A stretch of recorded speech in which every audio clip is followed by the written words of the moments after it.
Thank you. Thank you for this kind introduction. So the title of my talk is Community, Authority, and Critique, Muslim Feminist Scholars in Islamic Studies.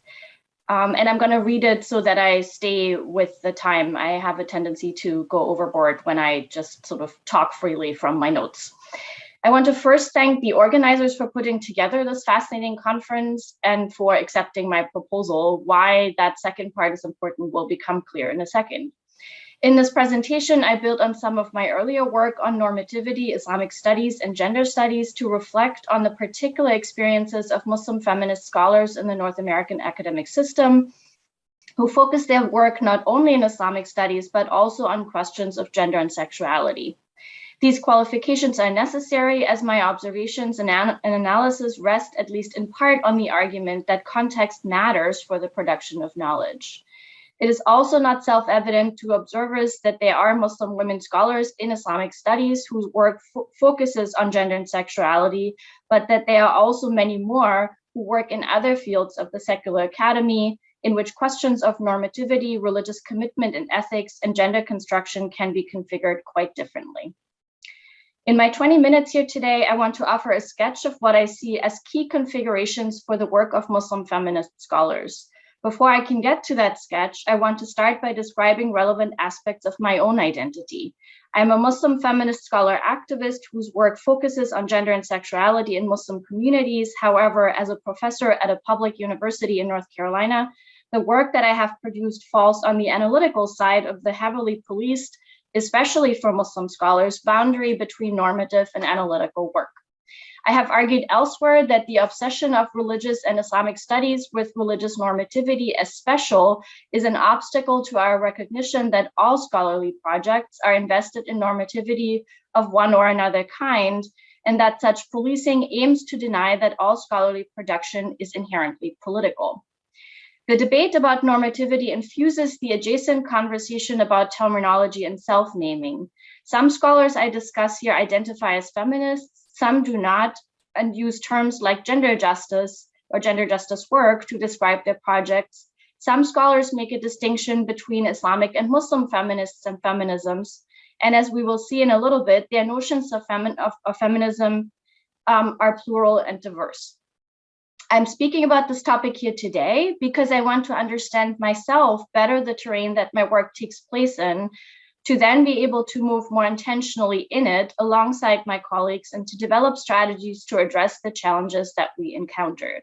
I speak of colleagues here and want to think more about networks, also of support and solidarity, as well as the question of whether one can speak of a Muslim and or Islamic feminist movement. Those among patriarchal Muslims whose primary target of critique some of us have become certainly seem to think that we are a movement significant enough for such critique.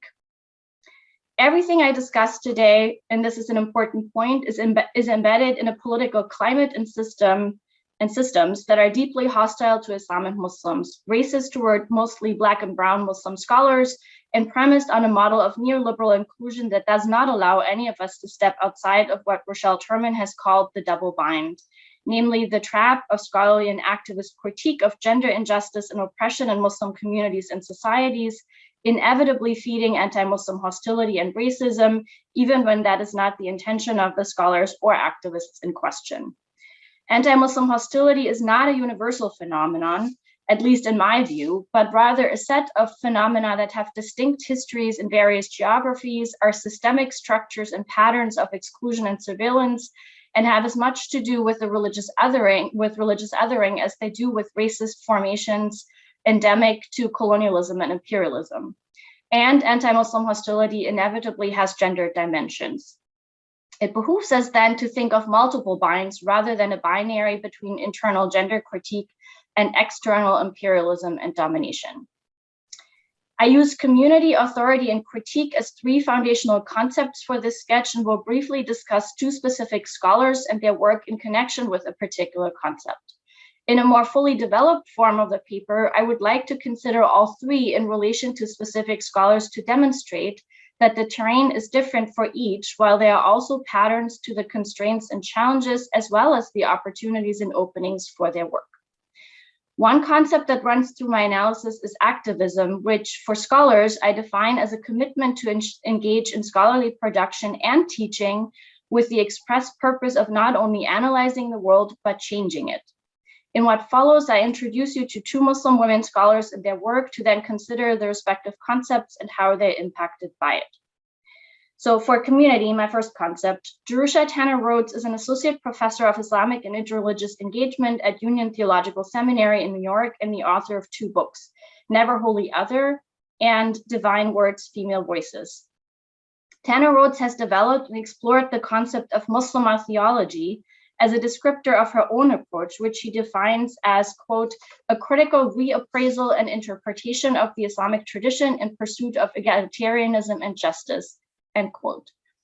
Drawing on gender theory and feminist discourse, her Muslim theology is comparative with other religions, mostly Christianity, constructive, by which she means creating something new based in the tradition, and theological, which for her is concerned with God and God's relationship to humanity. What is her relationship with the concept of community then? Tanner Rhodes teaches and researches at an interdenominational Christian seminary and is the only scholar of Islam at that institution, thereby representing Islamic theology there.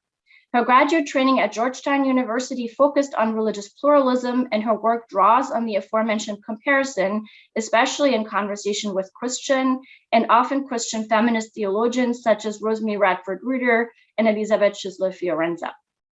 Thus, in one sense, her community and network of support can be found in religious feminist circles that are, like her, attached to the American Academy, some in explicitly religious institutions such as seminaries, and others in divinity schools as part of private universities. Tanner Rhodes is also part of a network of both North American and global Muslim feminist scholars and activists, and her work is engaged by activists in and beyond the US context. As a scholar of US Muslim communities, I have found these communities to be elusive in the sense that many of us in the field discuss, quote unquote, the Muslim community, or more often Muslim communities in the plural, without necessarily defining well what we mean by that. It is common to see comments about mainstream Muslims, and quite frequently the Muslim mainstream is juxtaposed with Muslim feminists and other social justice activists as if they/we do not belong to those communities. I have questions about how such belonging would be measured. Does regular mosque attendance count differently from being invited to give lectures at those mosques? Is the focus on mosques and community centers creating an image of Muslim communities that lives more in the realm of social engineering and wishful thinking than in the reality of continued community construction, deconstruction, and reconstruction? Can we speak perhaps of emerging communities of interpretation, including gender and social justice focused ones, that may exist in forms other than dedicated mosque buildings and the people who frequent them?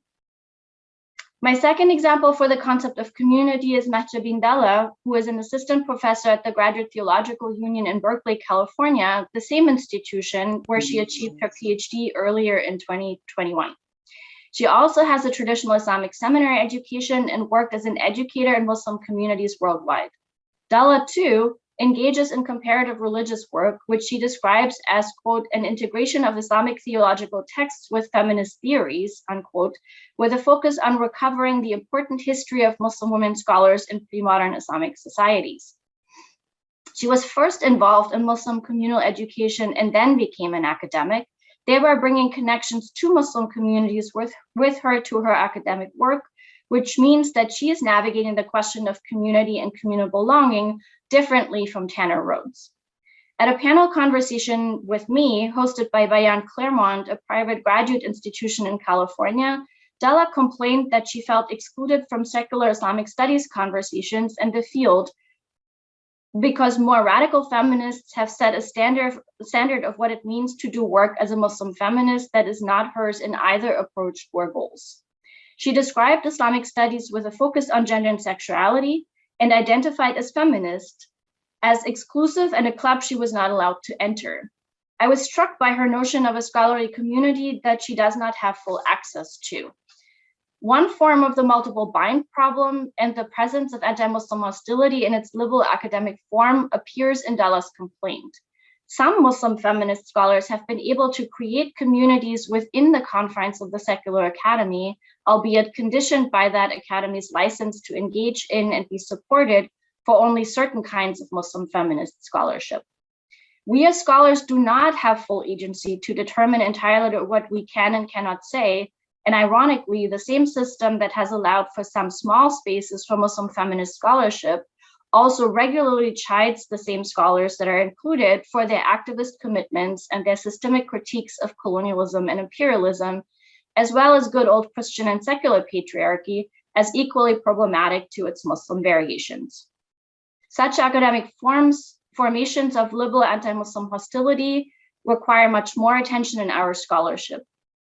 And it's not difficult to see here the connection between multiple notions of community and belonging and questions of authority, my second concept.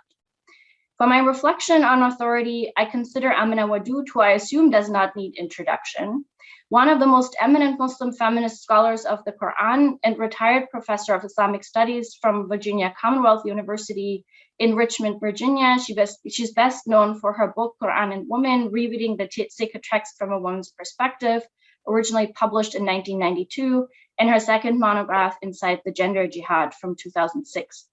Wadud is also known for offering the khutbah and leading the Friday prayer in New York City in 2005 in front of a mixed gender congregation.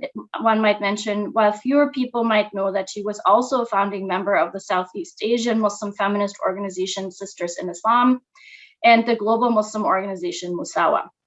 Wadud is African American and holds a PhD in Islamic studies from the University of Michigan, and she currently identifies as an Islamic feminist, which is not something that was always the case, indicating perhaps how dynamic that particular conversation has been. She is currently focusing her attention on sexual diversity and acceptance of queer Muslims in Muslim communities and societies, and she's living in Indonesia at the moment. Wadud's authority to interpret the Quran, to engage in a feminist hermeneutic that pays attention to gender in the sacred text, has been questioned by many, even when the reasons for such questionings have varied widely. She has experienced racist exclusion and denial of authority from both Muslim scholars and leaders, as well as communities, and from the secular academy at large and Islamic studies specifically. We see here the work of a very significant and influential scholar being absorbed by the perennial debate in North American Islamic studies about insider-outsider boundaries that came up in the previous panel, the supposed superiority of analytical scholarship over prescriptive religious approaches, combined with deep-seated anti-Black racism that equally affects US society and Muslim communities.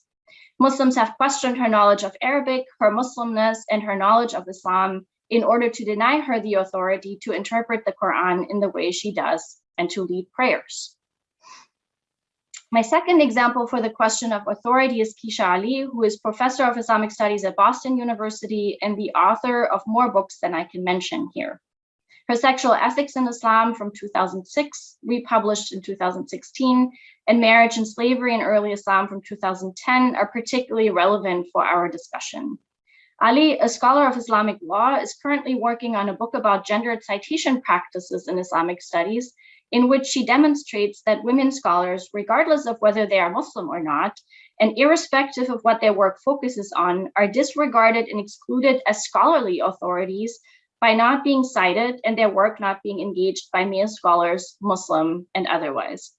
In a public lecture entitled Muslim Scholars, Islamic Studies, and the Gendered Academy, from 2017, which you can find on YouTube, and I highly recommend that you watch it and also watch the Q&A after, generated some heated debate and touchy responses from male Muslim academics who felt personally attacked by her critique, thereby proving her point, I would say. Muslim communities interact and overlap with academic communities, and the question of exclusion is never one only of religious/communal or scholarly authority, thereby restating my point that there are no obvious and easily policed boundaries between inside and outside of Muslim communities or between Islamic and secular knowledges and institutions. My third concept, critique, today has already come up prominently in the discussion of authority, and it has a connection to the question of community as well.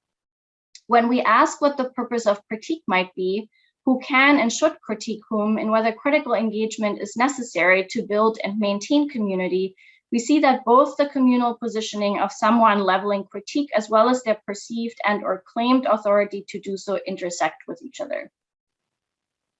My first example for the question of critique is Celine Ibrahim, a scholar of gender in the Quran who does not currently teach in the US Academy, who discusses in her recent book, Women and Gender in the Quran, how the historical and contemporary exclusion and marginalization of women from scholarly engagement in traditional contexts has led to an impoverished notion of the roles of women in the Quran and by extension among Muslims. She offers as a notion of constructive critique with the goal of safeguarding the, quote, continued salience and vibrancy of the intellectual tradition for new generations of Muslims, unquote.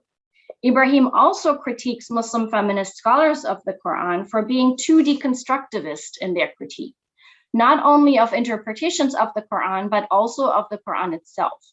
She suggests that such critique has failed to appreciate the, quote, female-affirming aspects of the Quran, which she focuses on in her book as a corrective to existing Muslim feminist works.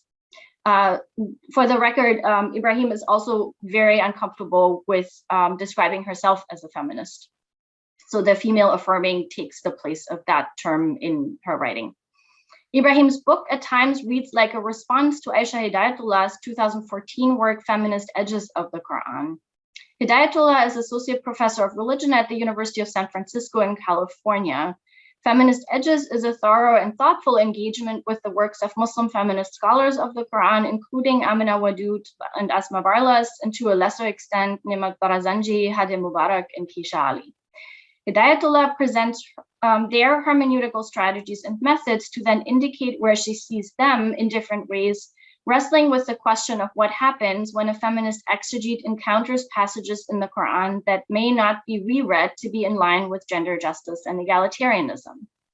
The edges in the title. She suggests that honesty and what Khalid Abul Fadl has called a, quote, conscientious pause are required, and that perhaps the Quran may not be the only source of God's self-disclosure to engage with. The reaction to her book, especially by Wadud and Barlas, was intense, and I think in part generational or a generational sort of conflict, but led to an extensive and at times toxic debate as scholars in Muslim feminist networks felt the need to position themselves vis-a-vis Hidayatullah's critique of their work. Keep in mind that such debate took place in public academic settings, such as a meeting of the American Academy of Religion, and a roundtable discussion in the Journal of Feminist Studies in Religion, as well as on social media and in Muslim communal settings. When Barlas called Hidayatullah a heretic, and Wadud accused Hidayatullah of not being able to hear God in the Quran, the question of responsible critique and critique within community emerged. These developments and events illustrate that there's no such thing as a unified movement of Muslim feminists, and that all of us have to consider our relationship to various communities, our claims to scholarly and or religious authority, and the direction and purpose of our critique carefully and continuously. While I had originally planned to consider in my conclusion strategies that Muslim feminist scholars have employed to address these tensions and challenges they have faced, I now think that it makes more sense to leave you with this sketch, which I think can help us engage in a contextual and nuanced reading of the works of Muslim feminist scholars, an expansion of who we might include in such a category, and an analysis of how their contexts, experiences, and positionalities contribute to the shape of their scholarship. And as this is a conference on the madrasa and the modern academy, it might also be worth asking whether there are ways in which questions of gender justice as part of a wider social justice framework might find a home in Islamic knowledge production beyond the secular academy. Thank you.